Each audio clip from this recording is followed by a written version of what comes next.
Nesse episódio, chegamos a Babilônia, a cidade dos jardins suspensos, da Torre de Babel e do poderoso Nabucodonosor. Aqui, onde riquezas e lendas se misturam, arqueólogos desvendaram palácios, templos e revelam alguns dos seus segredos. Se você está chegando agora no canal, somos Ana e Zé, estamos a caminho da China, viajando pelo Oriente Médio em um motorhome vintage. Vem com a gente conhecer esse tesouro da Mesopotâmia.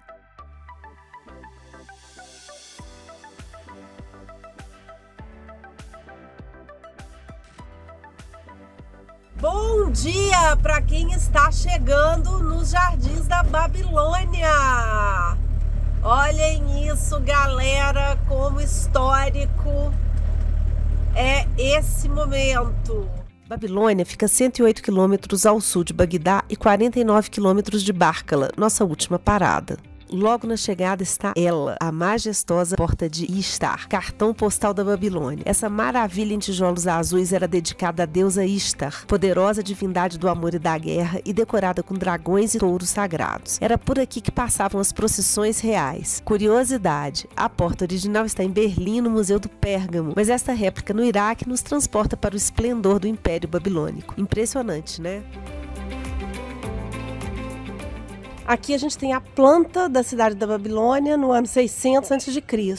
Todos esses prédios, o rio Eufrates, o Libaldigal, as paredes secundárias, a construção central, a parede dos vencedores, o hall do trono, os jardins suspensos, o Palácio do Sul, Palácio Principal, o Museu Nabuchodonosor, o Leão da Babilônia, a Rua da Procissão, o Portão de Ishtar, que é onde a gente está, o Sin Gate, Moat, o Templo de Nimak, o Teatro da Babilônia, você está aqui, o Marduk Gate, Ishtar Templo, Nabuscarac Templo, Torre da Babilônia, que é a Torre de Babel, Drainage System, a área residencial, o Bazar, a ponte e o Sadla Temple. Aqui seria o 8, Palácio do Sul.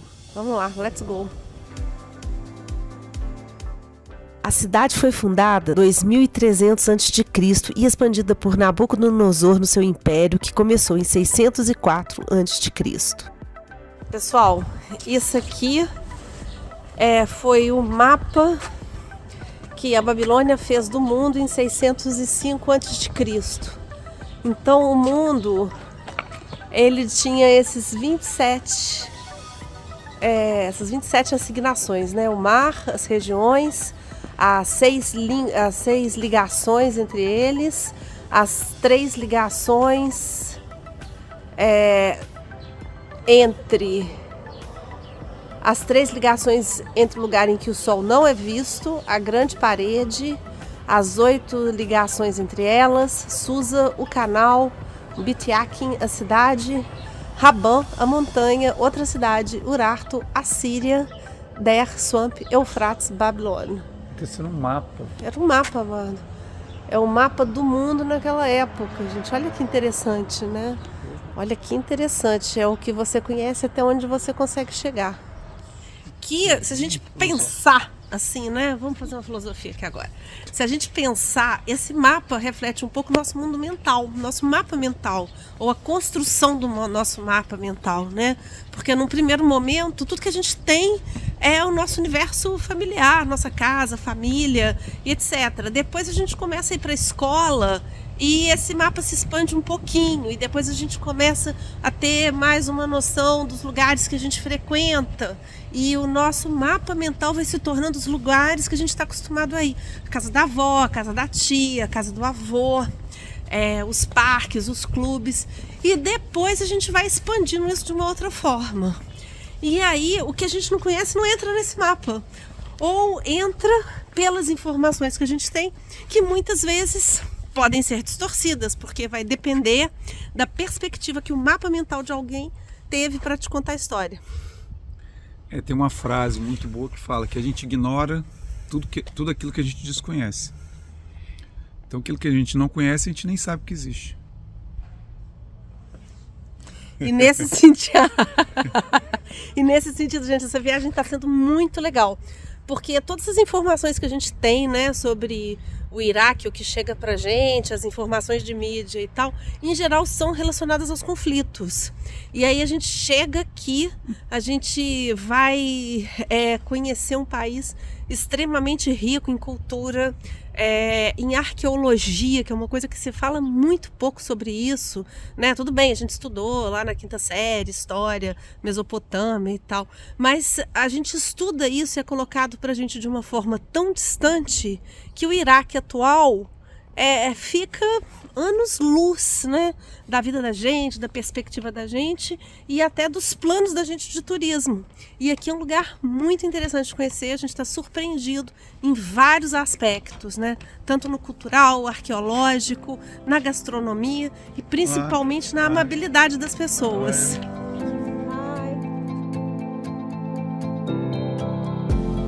O que a gente está vendo aqui hoje é que, em relação aos jardins, são poucos jardins remanescentes, mas o que a gente está vendo aqui é uma cidade imensa, muita construção, que é o que ficou de mais, vamos dizer assim, mais visível e mais conservado.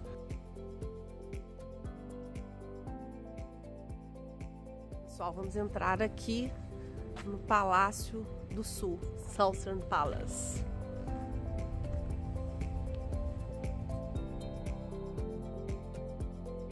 A estrutura é impressionante. O palácio tem salas e salas e salas e a dimensão é absurda, gente. Olha a altura e a largura dessas paredes. Facilmente a gente se perde aqui dentro e entende por que historiadores antigos consideravam essas construções uma maravilha da engenharia.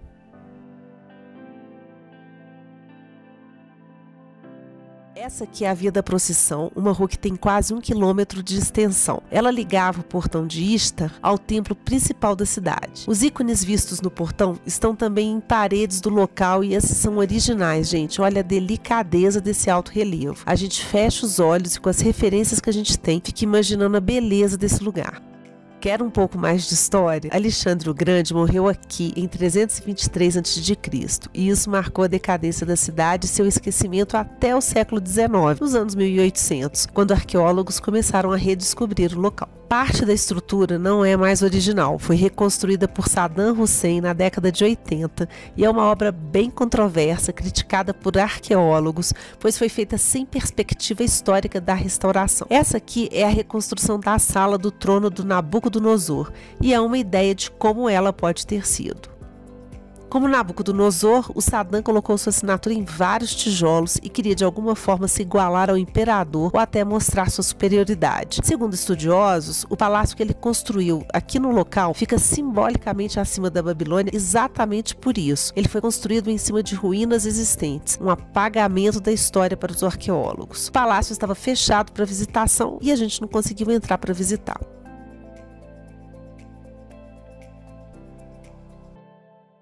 Gente, teoricamente, isso seria o que é remanescente dos jardins suspensos da Babilônia.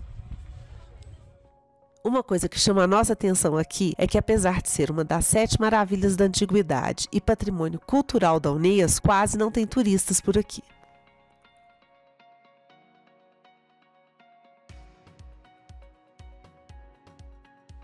Como a gente viu no mapa lá na entrada, Babilônia era uma grande cidade com várias edificações, vários prédios, vários diferentes espaços públicos. Então aqui a gente viu o Palácio Sul, que é uma parte restaurada.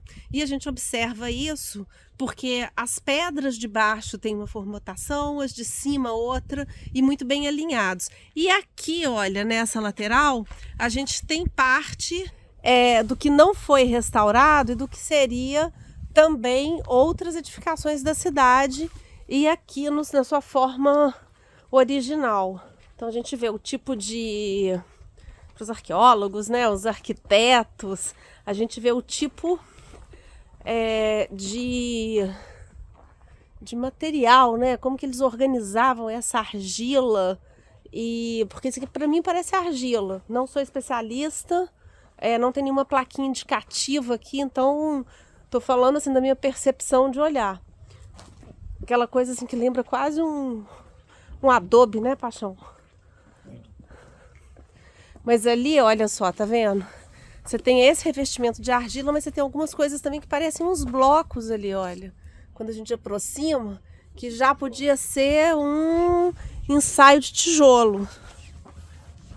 Eu acho que tinha um caminho aqui para seguir, mas não tem sinalização, então a gente vai andando. Talvez a gente tenha se perdido um pouco aí no labirinto.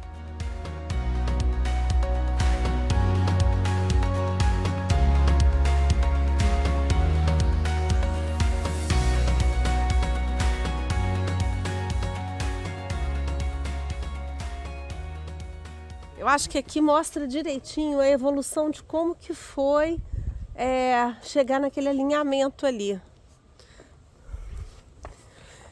Gente, a iluminação aqui, a posição do sol não está muito favorável, mas aqui, olha, dá para ver direitinho como foi a evolução desse processo de restauração. Aqui a gente tem a parede original. Olha, deixa eu ver se eu consigo descer aqui sem escorregar e sem cair. Aqui, olha, tá vendo? A gente vê bem a estrutura. Aí aqui a gente já tem um arranjo um pouquinho melhorado, que provavelmente vem da limpeza dessa estrutura e da colocação de tijolinhos adicionais. A gente vem pra cá. Aqui, olha, essa aqui também mostra bem esse contraste. E aqui, olha, ela vai num processo de alinhamento e reconstrução, restauração, até chegar naquele formato bem alinhadinho que a gente vê ali em cima, que é também o formato que a gente vê lá no prédio principal que a gente entrou há pouco.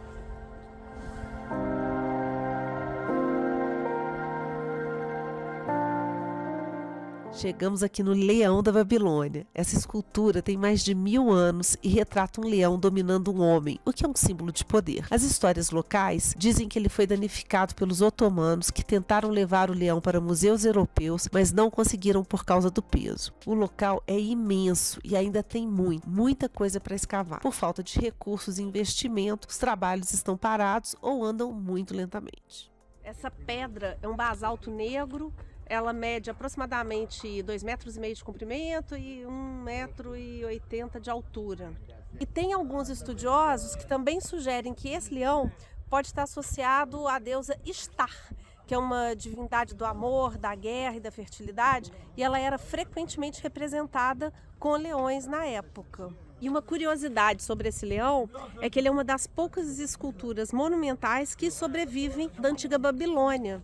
A maioria das outras obras de arte e arquitetura, ou elas foram perdidas ou foram destruídas ao longo dos anos. E recentemente, nos conflitos aqui na região, né, os conflitos com ISIS, etc., ela também teve uma danificação, mas ela foi restaurada para poder preservar de alguma forma essa memória desse período. Pessoal, esse é o Nimak Temple, um antigo templo que foi reconstruído pelo Nabucodonosor II, e ele está situado dentro dessa área do Ishtar Gate. Ele é chamado de Grande Templo e ele é em honra da deusa Nimak. Essa época aqui era uma época politeísta, né? Assim como os gregos, os romanos, os mesopotâmicos também tinham diferentes deuses, e muitos deles associados, a maioria deles associados aos fenômenos naturais. E aqui a gente vê um pouco, olha, do trabalho de restauração que está sendo feito.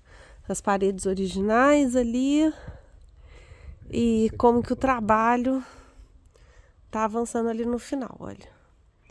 Aqui é bem fininhas as gradezinhas, tá vendo? Então a gente não está conseguindo uma imagem tão limpa que a gente não consegue chegar o celular mais próximo disso. Eu achei aqui um ponto.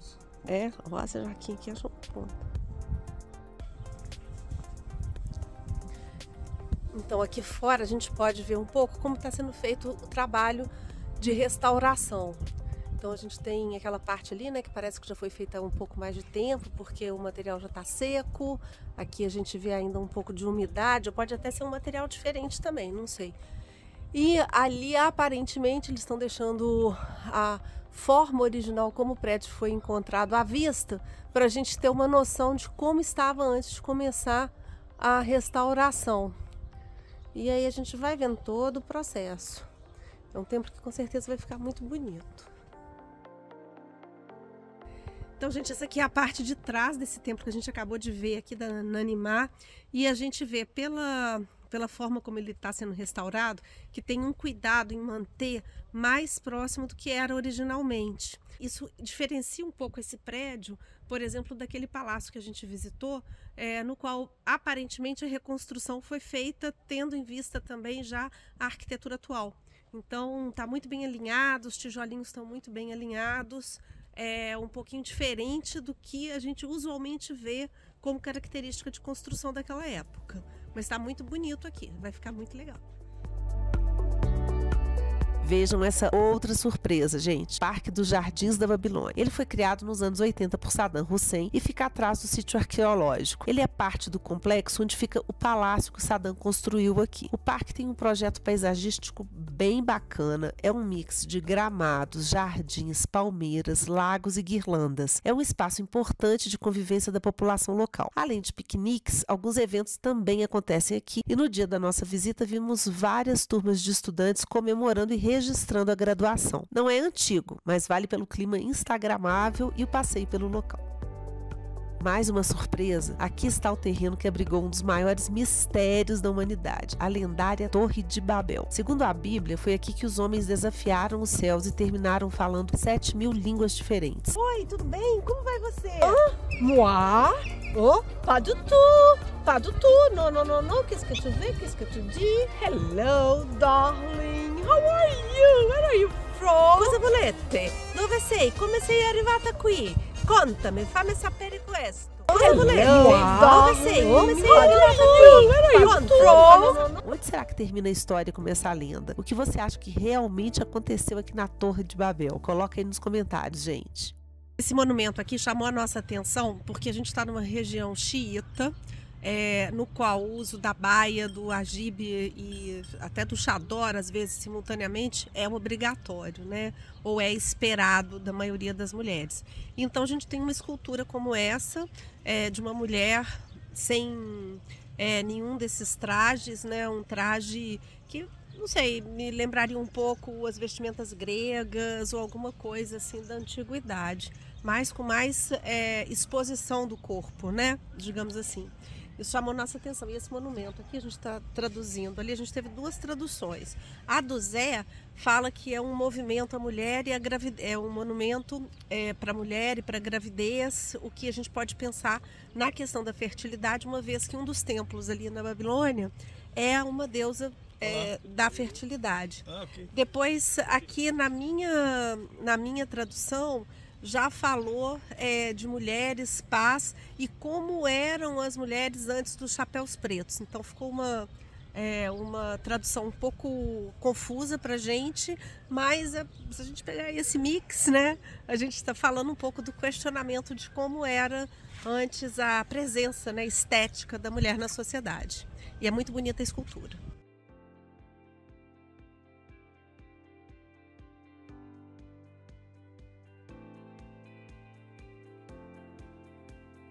Agora, você acha que a gente está vivendo uma aventura? Então a gente vai te apresentar o Jacques, que a gente conheceu aqui.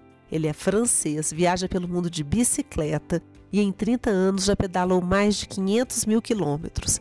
É ou não é uma aventura de verdade? Conta pra gente. Gente, Popopô nos Jardins da Babilônia. Olha onde a gente chegou com ela.